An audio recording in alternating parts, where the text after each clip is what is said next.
On the dangerous streets of Mexico City, a woman dared to directly challenge one of the country's most brutal cartels. Captured and tortured, her fate seemed set, until an unexpected turn of events brought about an explosive confrontation full of surprises.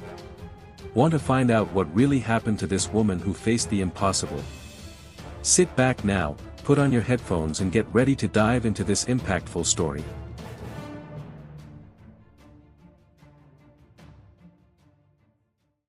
It was a cold, silent night on October 13, 2022, on the dark outskirts of Mexico City. A thin fog hung over the narrow, deserted streets of the San Lorenzo colony. The only thing audible was the distant, constant sound of police sirens echoing in some distant part of the city. Inside a black van, discreetly parked on a dimly lit street, Lucia Navarro carefully observed the movement through small infrared binoculars. Her blonde hair was tied up in an improvised bun, revealing a face hardened by years of pain and loss, clearly looking 47 years old, with some premature wrinkles that betrayed sleepless nights and recurring nightmares. Lucia had entered this dark and violent world after losing her younger sister, Mariana, in 2017, when a violent confrontation between gangs, orchestrated by the powerful cartel Jalisco Nueva Generation, cost the innocent life of that young girl who had not even turned 30 years old. Since then, Lucia lived with a silent thirst for revenge, a constant and visceral need to take justice into her own hands. She joined Grupo Phoenix 4 years ago, a secret and clandestine extermination group made up of former military personnel, retired police officers and civilians who, like her, had their lives devastated by cartel violence. It was such a mysterious group that few really believed in its existence. The authorities were suspicious, the criminals were afraid, but no one had ever been able to prove who they were, where they operated or how many were part of the group. On this particular night, Lucia was accompanied by 4 other members of Grupo Phoenix, including Alejandro Gonzalez, a former federal police officer, considered one of the most trustworthy members. The mission seemed simple, at least on paper: intercept and eliminate a high-ranking regional commander of the Jalisco Nueva Generation cartel known as El Toro. This man was directly responsible for dozens of disappearances and executions in the southern region of Mexico City. He would be captured when he arrived at a specific point, where he regularly counted money obtained through extortion from local traders. Lucia could feel her heart beating faster, a familiar anxiety that was already part of her routine before any mission. She took a deep breath, controlling her natural nervousness. The street remained empty, but an armored vehicle slowly appeared, parking exactly where expected. The tension inside the van was palpable, no one said anything. Lucia gave a slight signal with her hand, ordering her companions to be ready. The target got out of the armored car along with 3 heavily armed bodyguards. The men walked slowly towards the door of an old abandoned house, with walls stained by damp and a facade partially destroyed by time. Lucia adjusted the black jacket she was wearing, firmly tightening the bulletproof vest she hid beneath her clothes. With precise and quick movements, the Phoenix Group team silently jumped out of the van. They were like trained shadows, moving silently through the dark until they surrounded the enemy group. Everything happened too quickly for the criminals to realize the danger. Within seconds, silent weapons spat short, muffled fire into the darkness of the street. The cartel commander fell to the ground, lifeless, before he could even understand what was happening. His bodyguards didn't even have time to react. Silence returned to the street within seconds. Mission completed. Lucia breathed a sigh of relief, but something was bothering her deeply. Alejandro seemed restless, exchanging nervous glances with his cell phone hidden in his pocket. She watched it for a few seconds, but chose not to say anything at that moment. After all, Alejandro was someone I had always trusted. Hours later, already at home, Lucia mentally reviewed everything that had happened, while the dim light from the kitchen illuminated her tired face. The cell phone vibrated on the table, interrupting his thoughts. It was a short, direct message from an unknown number: "We know who you are." The blood seemed to freeze in his veins. His heart raced immediately. Lucia couldn't be sure if the threat was real or just a desperate bluff by the cartel trying to provoke fear. However, when the message was followed by the photo taken minutes earlier, clearly showing her during the operation, she realized that she had been betrayed. There was no other possible explanation. For a long moment, Lucia remained motionless, staring at the photo sent, feeling anger mixed with a bitter sensation of impotence. She understood, at that moment, that someone close to her had sold himself to the cartel. His instinct immediately pointed to Alejandro, with his uneasy looks and strange behavior during the mission. Everything made sense now. Lucia knew she needed to act quickly, but she didn't have time. He barely managed to get up from the table when he heard the noise of the gate being forced violently, followed by the shrill sound of glass breaking. She tried to reach for the gun kept under the table, but the kitchen door exploded inward, and masked figures violently invaded her home, quickly overrunning her. Lucia fought with all her strength, but it was useless. They were many, strong and organized.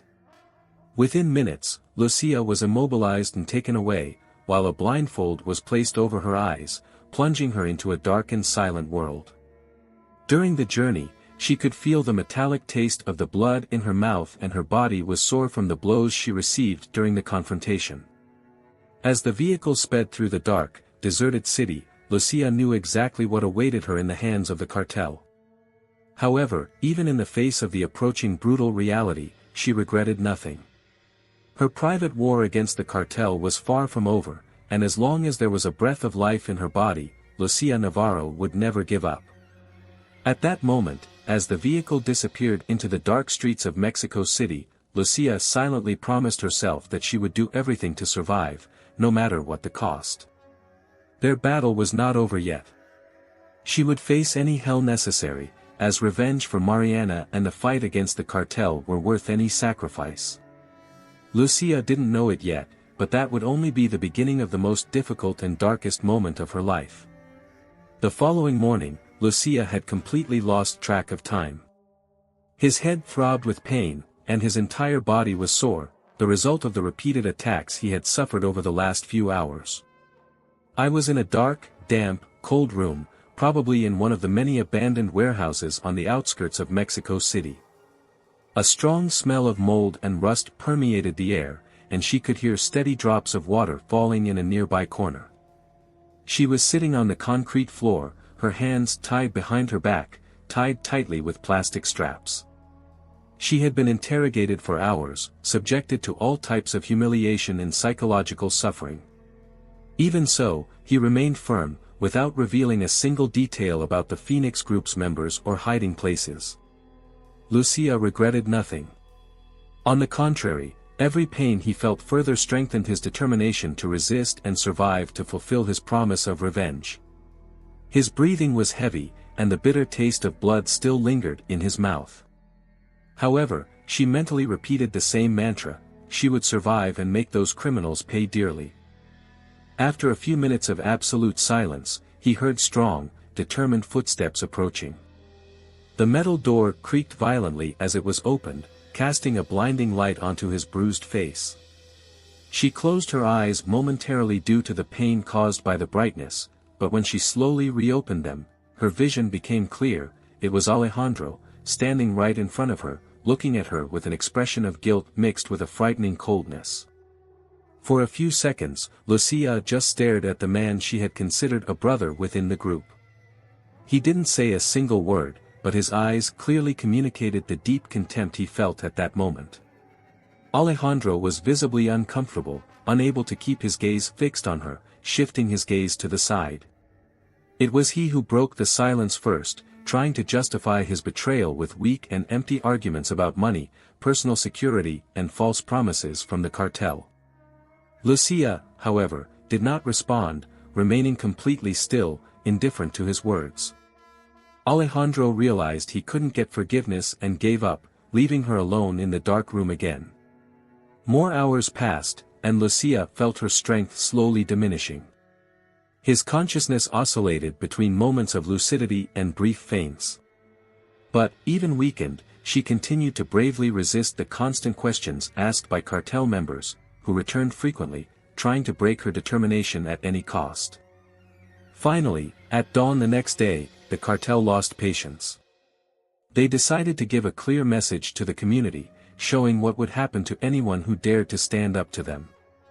Lucia was violently dragged out of the warehouse, thrown onto the packed dirt and stony floor, under the scorching midday sun.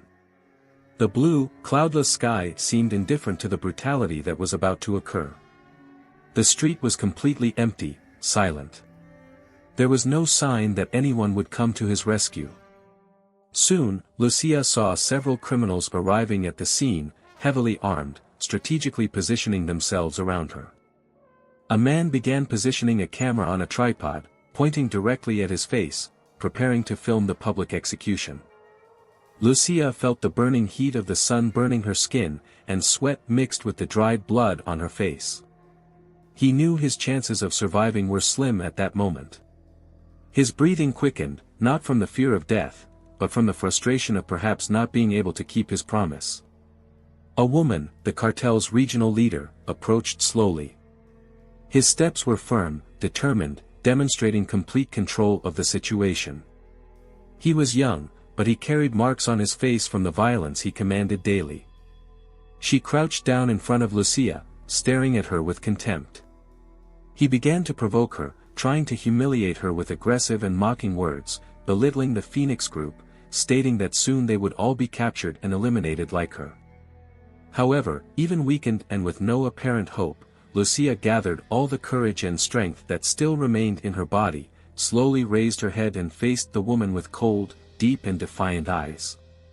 Before anyone could react, he uttered the phrase that would deeply mark that moment, saying with firmness and absolute contempt, "Your cartel sucks." The silence that followed was absolute. The cartel members looked at each other, confused and enraged by Lucia's boldness.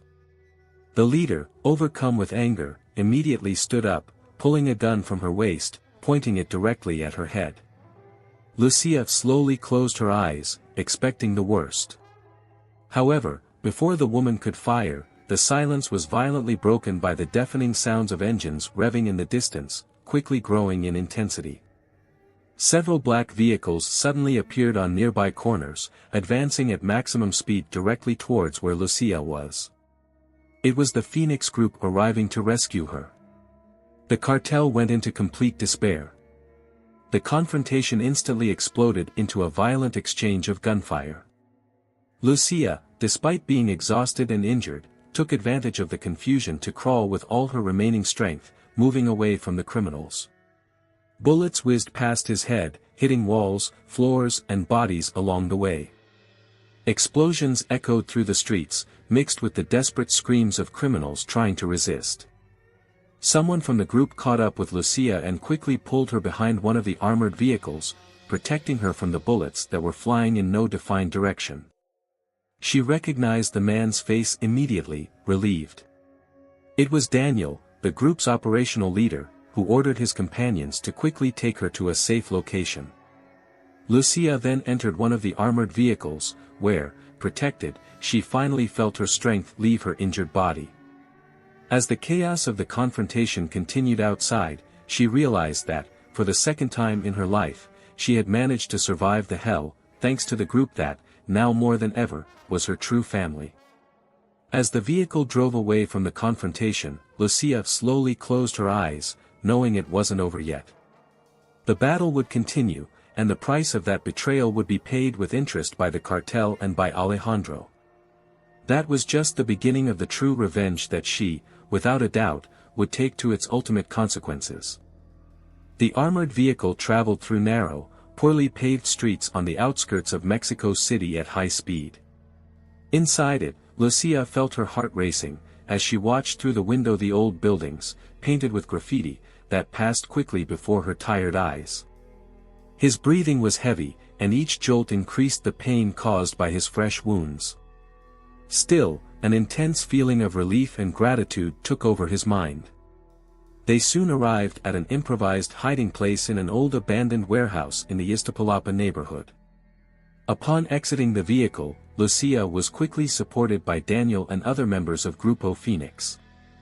They placed her on a worn-out mattress in a more sheltered corner, where a woman in the group named Laura, a nurse and former soldier, began emergency medical care. The next few hours passed slowly as Lucia received makeshift treatments for her injuries. Every bandage, every stitch, was a cruel reminder of the torture he had suffered. But despite the physical pain, the real pain came from the betrayal that Alejandro had committed. A betrayal that had almost cost him his life, putting the existence of the entire group at risk. Later, Lucia was informed that Alejandro had disappeared during the confrontation. The feeling of revolt invaded her heart again, but she knew that sooner or later she would have the chance to face him again. Now, it was time to regroup forces, react and carefully plan the next move. For several days, Grupo Phoenix remained hidden, avoiding movements that could expose them to the cartel. Lucia took advantage of the time to recover physically, but her mind never rested.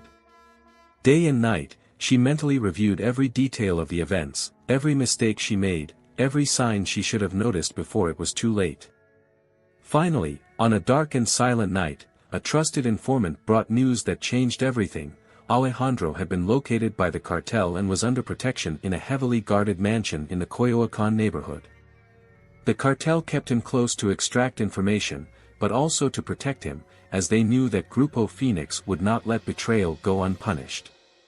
Lucia didn't hesitate for a moment. Ignoring warnings about the risks they would face on such a dangerous mission, she led the detailed planning of the operation.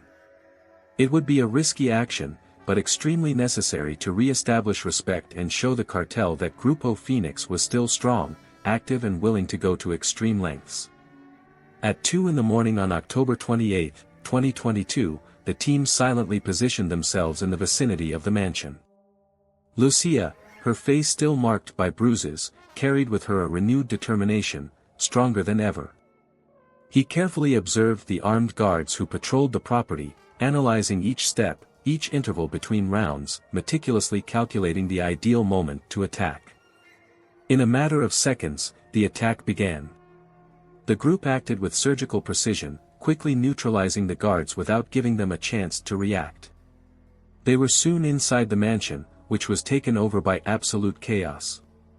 The confrontation, although intense, was carefully calculated to avoid casualties among innocent civilians or employees not involved with the cartel.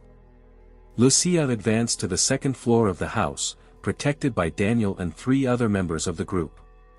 At the end of a long corridor, in a luxurious and exaggeratedly decorated room, they found Alejandro, sitting on a sofa, desperate, unarmed and clearly terrified. His face paled when he saw Lucia before him again, alive and much stronger than before. She didn't say a single word. He just stared at him deeply, making clear, with his gaze, all the contempt and disappointment he felt. Alejandro lowered his head, overcome by shame, guilt and the certainty of the fate that awaited him at the hands of the cartel now that he had been exposed. Lucia approached slowly, took Alejandro's cell phone, containing clear evidence of the messages he had exchanged with the cartel, handing over members and information from Grupo Phoenix.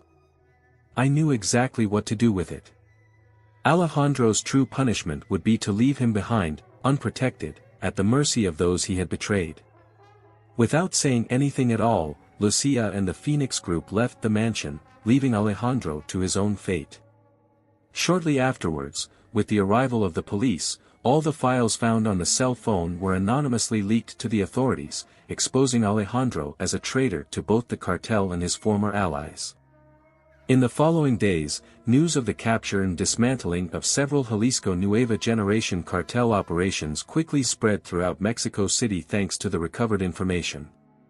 Lucia knew that her mission was far from over, but for the first time in many years she felt a bit of peace and justice.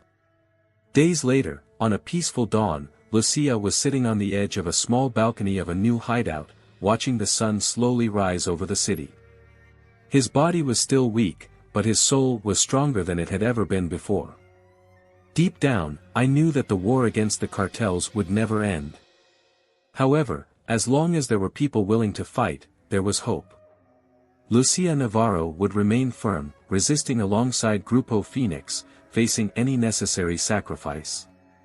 At that moment, with the first rays of the sun illuminating her bruised face, she took a deep breath, feeling lighter and more determined in her heart. Their war was not over, but that particular battle had been won. As the city slowly woke up to another day of challenges and conflicts, Lucia silently promised herself to keep fighting. Because, despite all the accumulated scars, she had finally understood her true mission, to resist, survive and show the cartel, over and over again, that as long as there were people willing to fight, justice, even if late, would always prevail.